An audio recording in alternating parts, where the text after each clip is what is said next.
Olá, meus amores! Tudo bem com vocês?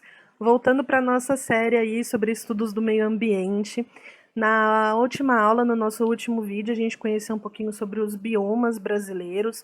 Não aprofundei muito sobre cada um, coloquei mais características gerais, porque senão o vídeo ia ficar muito longo. Mas é bacana aí, professores de geografia, até de ciências, biologia, conversarem um pouquinho com vocês. É bacana vocês pesquisarem, aprofundarem um pouquinho sobre cada uma dessas regiões, porque como eu falei lá no outro vídeo, o que a gente não conhece, a gente não sabe cuidar, a gente não preserva, tá?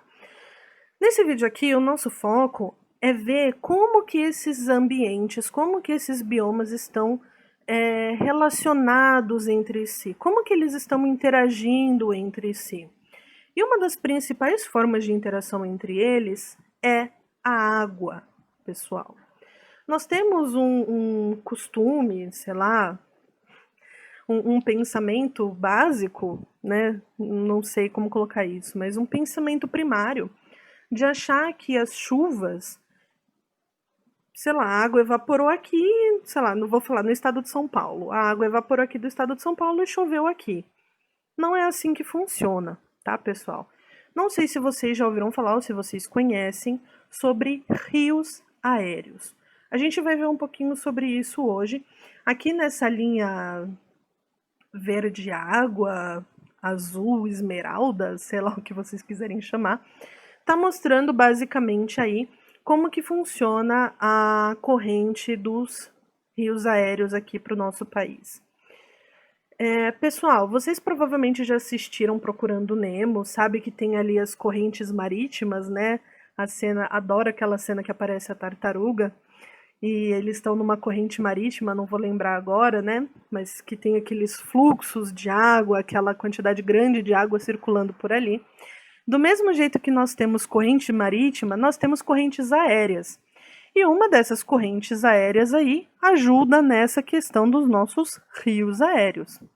E como que funciona isso, pessoal? A nossa chuva, a chuva que cai aqui em São Paulo, no sul, sudeste, ela vem da Amazônia, vem do oceano ali Atlântico, vem da Amazônia e chove aqui. Aqui tem um esqueminha básico para vocês, então mostrando que a água evapora do Oceano Atlântico, ali no pontinho 1, a água evapora ali do oceano, ela vem, chove forte na Amazônia, o que causa uma grande umidade ali naquela região. Isso que mostra aqui para vocês, pessoal, evapotranspiração, que a floresta recicla água. O que é isso? Que a água ali da Amazônia, dos rios, lagos, né, que tem por ali, que tem bastante água, ela vai evaporar, só que também tem a água das plantas. As plantas, elas transpiram, beleza? Eu não vou aprofundar muito nisso daqui, mas só para vocês saberem, as plantas transpiram. Por isso que está escrito ali evapotranspiração, porque vem da evaporação e da transpiração. Beleza? E aí a água passa por essa limpeza como se fosse um filtro, né? Passa pelas plantas, evapora, e aí vem descendo, né? Esse rio voador, né? Porque nuvem é água, então a gente por isso que a gente chama de rios aéreos, né? Porque vem uma quantidade enorme de água dessa região e vai descendo para cá como se fosse um grande rio mesmo no nosso ar. Olha que coisa maravilhosa. E aí ele vem descendo por toda essa região aqui e vai chovendo e molhando toda essa área. Olha que bacana. Então perceba, se a gente corta esse ciclo, se a gente desmata essa floresta, nós não teremos chuvas aqui para baixo. Isso é uma realidade que já está acontecendo. Grande parte das queimadas no Pantanal atualmente é por conta da falta de chuvas. Quanto menos chuva, mais seco, obviamente. E assim, o Pantanal, ele está com poucas chuvas, porque a gente está desmatando a Amazônia, e se a gente desmata a Amazônia, a gente já viu, ela é o berço das chuvas. E sem ela, a gente já está tendo épocas de seca muito maiores do que era para acontecer, né? E não tendo essas chuvas, o Pantanal está mais seco. E, gente, folha seca, eu não sei se vocês já fizeram fogueira, enfim, mas mato seco, galho seco, é um pulo para incendiar. Basta uma fagulha. E a gente sabe que o brasileiro tem essa cultura de tacar fogo para limpar terreno, às vezes para queimar o lixo, às vezes o cara tá lá pescando, faz uma fogueira, sei lá, né? E aí, para você ter um incêndio que você não consegue controlar, basta uma fagulha. O que vocês têm que entender, que tem que ficar claro para vocês, é que os incêndios eles não acontecem do nada, não são os deuses que vêm e tacam fogo ali. Todo incêndio tem uma origem. Quando a gente fala que os incêndios eles têm uma origem natural, né, que aconteceu ali na natureza, o foco do incêndio ele se inicia por conta de raios. Né? Então tem uma vegetação ali que está seca, bateu um raio e foi a fagulha para iniciar ali o incêndio, né? Só que a gente está vendo que não está tendo chuva. E o raio também não veio ali do martelo de Thor. Então, fica aí no ar, né? Incêndios não começam do nada sozinhos. E, gente, eu não preciso nem dizer que água é fundamental para os seres vivos, é fundamental para nós, para nossa existência, nossa sobrevivência. Então, se a gente desmata, se não tem floresta, não tem chuva. E isso pode ser um grande problema. Grande parte do desmatamento, pessoal, é para o agronegócio, mas eu vou aprofundar isso um pouquinho melhor quando a gente for falar da parte de economia, não vou destacar isso agora. Mas aqui eu quero mostrar um pouquinho mais sobre essa questão da consequência em relação à água e a interação desses biomas. Porque, como você pode ver, é uma área muito grande que sofre a interferência aí da região amazônica, do bioma Amazônia, e depende desse ecossistema, e depende desse bioma para a sua sobrevivência, né? Então vamos lá. O desmatamento, ele prejudica por quê?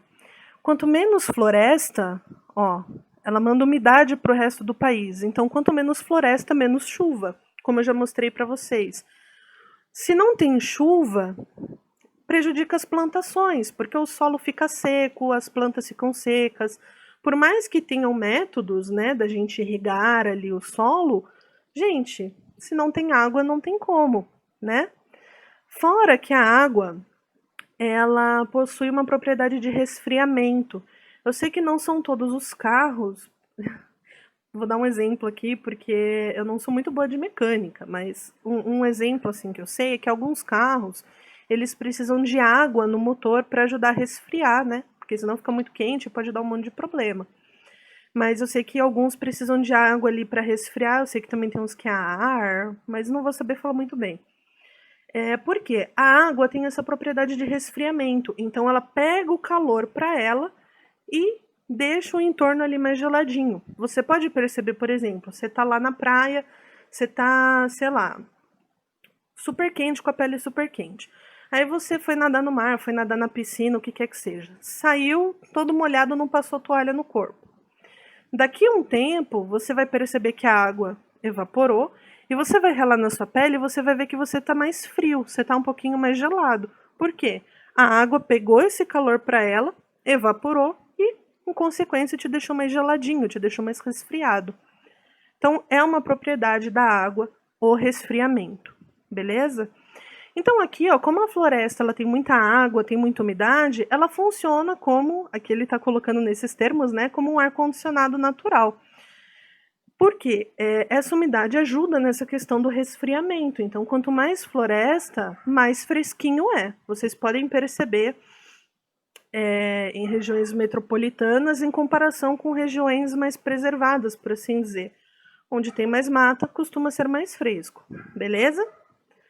E então, consequentemente, menos floresta, mais calor. E já tá um calor do caramba, né, gente? Pessoal, então só pra gente continuar aqui dando uma arrematada, a escala de desmatamento ela vai afetar o ciclo hídrico. E por que isso acaba afetando, tá, pessoal? Porque atualmente acaba afetando muito mais. Aqui ele está explicando para nós que até um tempo atrás o desmatamento ele era feito em áreas menores e um pouquinho mais descontínuas. Então era um pouquinho aqui, um pouquinho lá, um pouquinho acolá. Agora está sendo feito de uma forma mais intensa. Então o desmatamento ele tem sido feito em áreas maiores, né, numa área mais contínua. Tem sido uma coisa um pouquinho pior, por assim dizer, tá? Grande parte, como eu falei, grande parte desse desmatamento é para o cultivo de plantas, né? Cultivo de alimentos, vegetais, milho, soja, e parte também para a criação de gado. E, gente, tanto plantações quanto criação de gado gastam muita água. Eu não vou colocar os dados aqui, mas é fácil de você achar na internet, porque senão vai ficar muito longo e a gente vai ficar falando de números. Mas é importante vocês saberem que tanto criação de gado quanto plantações consomem muita água. E aí, se eu desmato para ter plantações e ter criação de gado, eu tô já cortando esse ciclo da água, mas eu preciso de água ali. Então, isso gera um problema. Deu para pegar mais ou menos? E aqui, pessoal, para quem não entendeu a referência aí das artérias, é porque as artérias distribuem o sangue para o restante do nosso corpo. Então, para os nossos músculos, os nossos órgãos, beleza? E as veias, elas levam ali o... Tô falando de forma resumida, tá, pessoal? Porque tem grande circulação, pequena, mas enfim. E os rios são como as veias, que aí levam esse sangue de volta ali para o nosso coração para ser bombeado, tá? Só um exemplo assim, simples, tá? Que aí ele tá fazendo essa comparação, mas a circulação ela tem ali seus pormenores. Mas não vou entrar nisso aqui agora. Então é isso, pessoal. A floresta, como ele está colocando aí, ela bombeia água pelo continente. Então, ela manda água para o restante aí do país inteiro, da América do Sul, né? Porque não é só para nós. Se a gente olhar aqui nessa imagem, ó, tem outros países aqui da América do Sul que também dependem dessas chuvas, né? Então, é bacana a gente preservar todos os biomas por conta dessa questão do ciclo da água, e todo mundo sabe que a vida, todos os seres vivos dependem da água, tá? Esse é só um dos exemplos, mas existem outras questões. Pessoal, para a gente finalizar essa questão, eu coloquei aqui, não sei se vocês viram, esse é um relógio que tem em Nova York. Eu vou até sair aqui e vou mostrar para vocês a notícia, porque senão eu não vou saber falar direito. Hoje eu tô gravando esse vídeo no dia 24 de setembro, numa quinta-feira, mas no sábado, dia 19, aconteceu a exibição desse relógio. Pelo que eu entendi, é um relógio, aqui ó, metronome, não sei se é o nome do relógio, enfim, mas que fica ali em Nova York. Ele costuma exibir as horas normalmente, porém nesse sábado ele deixou de mostrar as horas e passou a informar o tempo restante que o mundo tem para agir contra a crise climática. E aí o número que ele exibiu foi 7 anos, 103 dias, 15 horas, 40 minutos e 7 segundos. Lógico, né, que nos slides já tá um pouquinho diferente, porque vai mudando os segundos, os minutos, enfim. E aí ele exibiu essa informação. Pessoal, eu não sei o que acontece, vou ser bem sincera para vocês, eu não sei o que acontece, porque assim, desde que eu sou criança, que eu ouço falar de crise climática, que eu ouço falar sobre o aquecimento global e as consequências que isso pode trazer, que a gente ouve falar de toda essa questão da importância da preservação ambiental. Eu tenho 29 anos, então a geração aí dos 30 e poucos, né, pelo que eu pude notar, conseguiu perceber já alguma diferença de quando nós éramos crianças para agora. Não sei se quem é mais novinho aí conseguiu perceber alguma diferença em relação à temperatura, em relação às chuvas, né? mas algumas pessoas aí da minha faixa etária que eu conheço conseguiram perceber já algumas mudanças de quando era criança para o que tá hoje.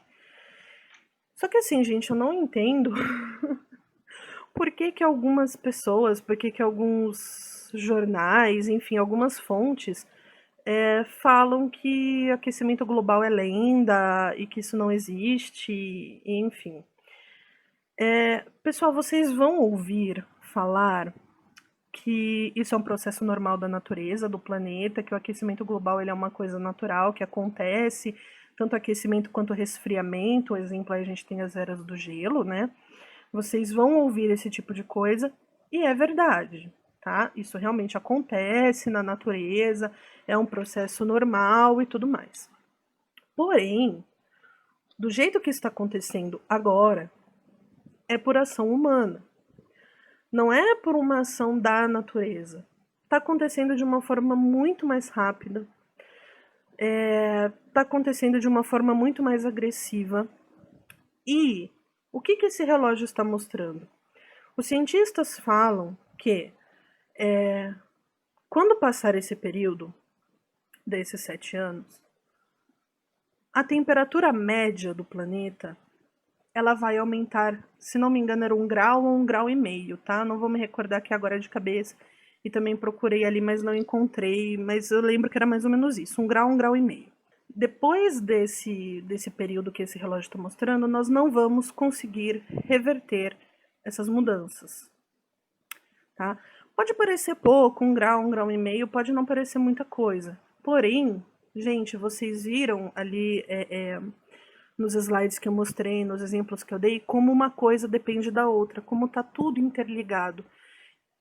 O clima, ele ajuda a manter a vegetação e a vegetação ajuda a manter o clima. Então, uma coisa afeta a outra e é um sistema muito delicado. Se a gente mexe, nem que seja pouca coisa em um, nós mexemos no outro também. Então, a gente precisa tomar cuidado. Essas relações ecológicas, que a gente vai ver um pouquinho melhor no próximo vídeo, elas são muito delicadas. Então, falar que 1 grau, 1,5 graus é pouca coisa, mas quando a gente fala numa questão global e em relação às consequências disso e que a gente não vai conseguir parar, essas mudanças vão ficar desenfreadas e o clima é uma coisa que a gente não controla, é algo a se pensar.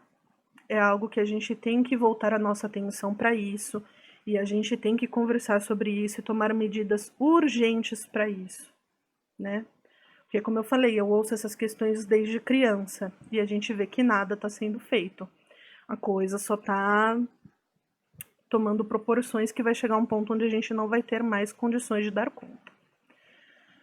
Mas não se alarmem, a gente vai ver algumas coisinhas mais pra frente que talvez seja uma injeção de ânimo para vocês, mas a gente precisa mostrar e conversar sobre a realidade, beleza? A gente precisa mostrar os dados e ter plena consciência do que está acontecendo. Para quê? Para não negligenciar. Porque se a gente falar, não é grande coisa, a gente não preserva e aí vira uma questão que a gente não consegue mais dar conta. Beleza, galerinha? Então é isso por enquanto. A gente se vê no próximo vídeo. Como sempre, não preciso nem dizer. Prazer em revê-los, mesmo que pela telinha.